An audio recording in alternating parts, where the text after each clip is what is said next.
என் இணைய காலை வணக்கம். என் பெயர் ஸ்ரீ சக்திநாதன். நான் இன்று ஆழ்வினை உடைமை என்ற அதிகாரத்திலிருந்து ஒரு குறளை கூற வந்துள்ளேன். குறள் எண் 616. குறள்: முயற்சி திருவினையாக்கும், முயற்சியின்மை இன்மை புகுத்திவிடும். குறள்: முயற்சி இல்லாமல் எதுவும் இல்லை. முயற்சிதான் வாழ்க்கையில் சிறப்பான செயல்பாடுகளுக்கு காரணமாக அமைகின்றன. இதை நன்கு புரிந்து கொள்ள ஒரு கதையை கேட்போமா?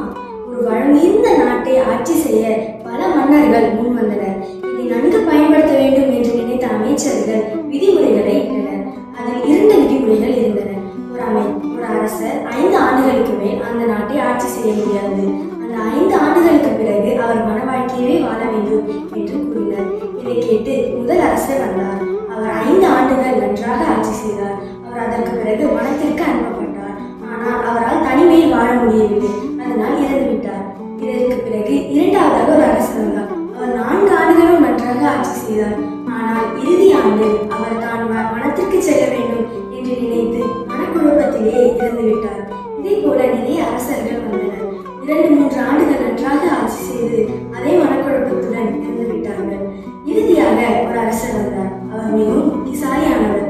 அந்த 5 ஆண்டுகளும் மனத்தை சுத்தப்படுத்தி அங்கு கோவில்கள், அரண்மனைகள் இதை போன்றவற்றை கட்டி அதை ஒரு அழகிய சிறிய நகரமாக மாற்றி அமைத்தார்.